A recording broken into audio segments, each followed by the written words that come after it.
Pertarungan masih terus berlanjut. Bugre langsung mengeluarkan serangan bertubi-tubinya. Tanpa melakukan apapun, serangan Bugre tersebut pun dengan mudah dilenyapkan.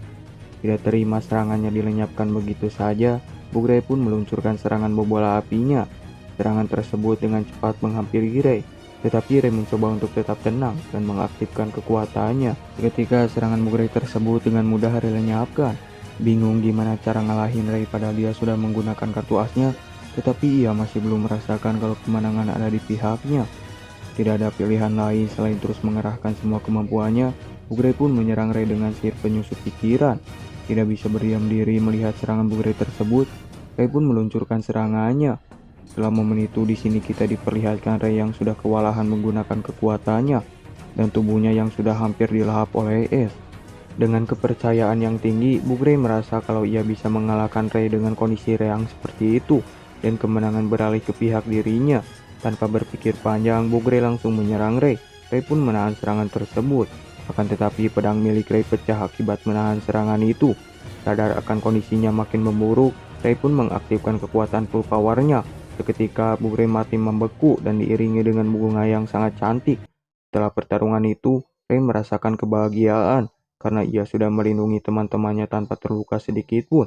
Dikarenakan Rey sudah menggunakan kekuatannya terlalu banyak, Rey pun jatuh pingsan dan dilarikan ke rumah sakit terdekat.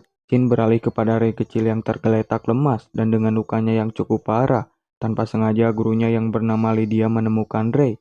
Melihat Rey kecil terluka cukup parah, Lydia pun dengan inisiatif langsung membawa ke markasnya. Lydia berniat untuk mengembalikan Rey kecil ke desa asalnya, akan tetapi pemerintah menolak permintaan Lydia tersebut. Sekian lama menunggu, akhirnya Rey kecil terbangun dan kembali pulih. Tetapi Rey kecil mengalami trauma yang sangat berat dikarenakan desanya yang sudah disapu bersih oleh peperangan tersebut. Lydia mencoba menanyakan namanya, akan tetapi dia berpikir pertanyaannya itu hanyalah sia-sia.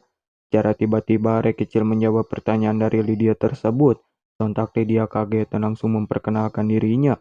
Malam sudah berlalu. Lydia masih memikirkan gimana caranya untuk meninggalkan Rey kecil di tempat yang layak. Lydia tidak bisa membawa ke tempatnya dikarenakan ia adalah seorang tentara. Tidak bisa meninggalkan tugasnya begitu saja. Di sini kita diperlihatkan Carol yang bersikeras meminta izin untuk membawa Rey kecil ke rumahnya. Mendengar hal itu, kaptennya hanya bisa menghela nafas. Komandan pun meminta pendapat ke Abby tentang masalah ini. Abby menjawab, seharusnya Rey kecil diserahkan kepada panti asuhan supaya dia bisa diadopsi oleh seseorang. Beralih ke Lydia yang sedang kebingungan akan keputusannya. Di saat Lydia ingin mengatakan sesuatu, seketika ia menoleh ke belakang dan melihat Rey kecil yang sedang mengintip di luar.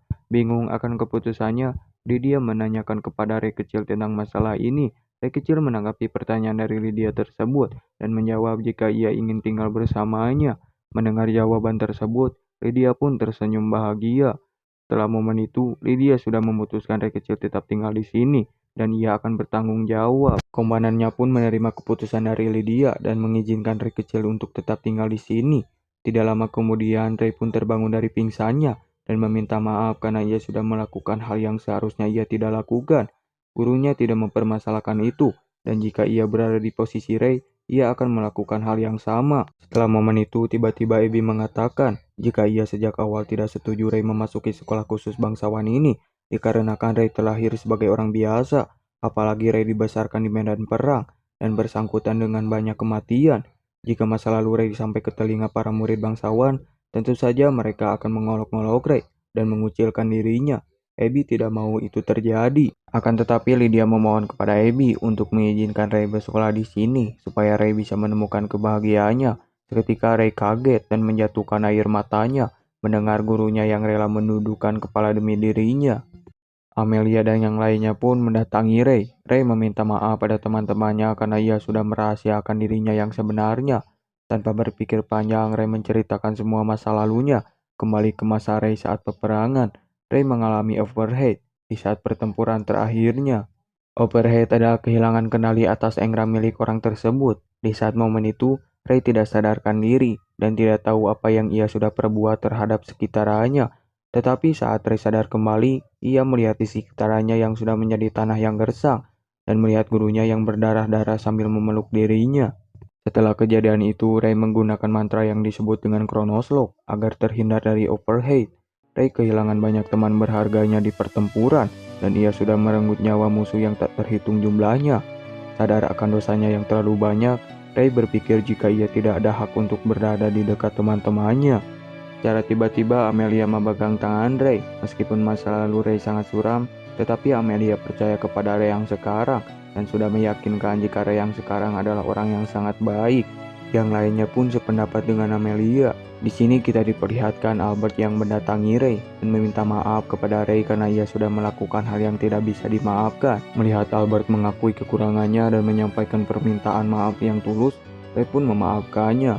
Albert pun bertanya kepada Ray kenapa ia tidak tersesat di jalannya, padahal Ray sangat kuat. Ray menanggapi pertanyaan tersebut. Keturunan atau bakat memiliki hal itu sejak lahir memang hal yang luar biasa. Akan tetapi itu bukan segalanya, usaha dan lingkungan tentu saja sangat diperlukan. Ray meminta kepada Albert untuk membuang semua keraguannya dan memulai dari awal. Dengan begitu Albert akan menemukan jawabannya sendiri. Sekian lama mencari, akhirnya Albert menemukan jawabannya. Albert pun berterima kasih kepada Ray. Keesokan harinya Ray pergi ke sekolah, dikarenakan Bu Gray sudah diketahui identitasnya dan digantikan oleh Carol. Di saat orang lain terpesona dengan penampilan Carol tersebut, di sini hanya Ray sahaja yang merasa terkejut dan tidak menyangka karena ia sudah mengetahui sifat aslinya. Sangat disayangkan episode 5 pun harus berakhir. Jika kalian mempunyai saran silakan komen di bawah. Seperti biasa, sayonara.